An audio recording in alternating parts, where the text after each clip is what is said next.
Şimdi fıtır sadakası Ramazan ayı içerisinde verilir.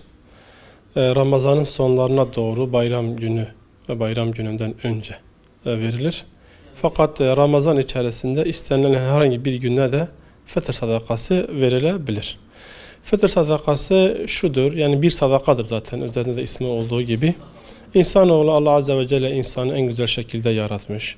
Bu yaratılışa karşı bir şükür mahiyetinde Ramazan'a ulaşma, Ramazan'ı hayırlısıyla tutup bayrama kavuşmanın bir sevinci olarak Müslümanlar üzerinde hali vakti yerinde olan, maddi imkanları yerinde olan Müslümanların şükür niyetiyle kendi mallarından çıkarmış oldukları bir sadakadır, vaciptir. Yani vakti yerinde olan Müslümanların kendi mallarından bu fıtır sadakalarını çıkarmaları dinimizce vacip olan bir şeydir. Dolayısıyla her sene Ramazan ayında Müslümanlar fıtır sadakalarını çıkartıp fıtır sadakalarını fakir, yoksul, muhtaç sahibi insanlara verebiliyorlar. Yani zekatımızı tasarruf edebildiğimiz, zekatımızı verebildiğimiz tüm yerlere fıtır sadakamızı da verebiliriz.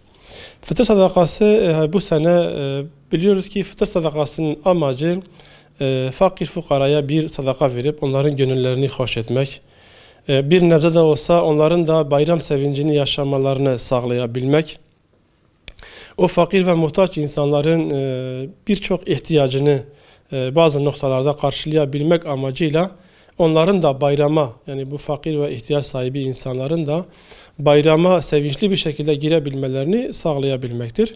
Bu nedenle bu sene Diyanet İşleri Başkanlığı fıtır sadakasının miktarını 23 TL olarak belirlemiş.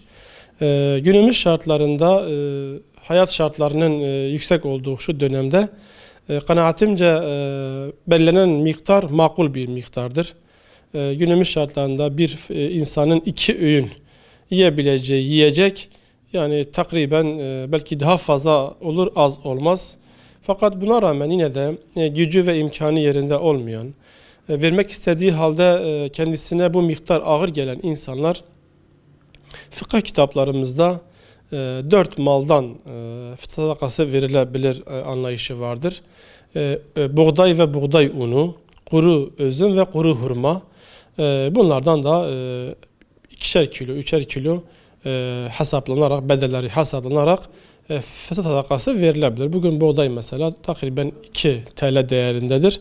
2-3 kilo buğdayın parası da verilebilir. Bu şekilde de bu sadakadan da mahrum kalınmamış olur. Fakat Diyanet İşleri Başkanlığı'nın bu fiyatı belirlemedeki amaç ve hedefi günümüz şartlarındaki bir insanın normalde 2 öğün yiyebileceği yiyecek. Yani o miktarda makul bir karardır. O şekilde biz de bu kararı destekliyoruz. Yani şahsım adına bunun yerinde olduğunu. Çünkü neticede bir faydanın sağlanması lazım. Kendisine bu sadakayı verdiğimiz insanların ondan istifade etmesi lazım. Onunla amacına ulaşabilmesi lazım. Bu noktada belirlenen miktar gayet makbuldür.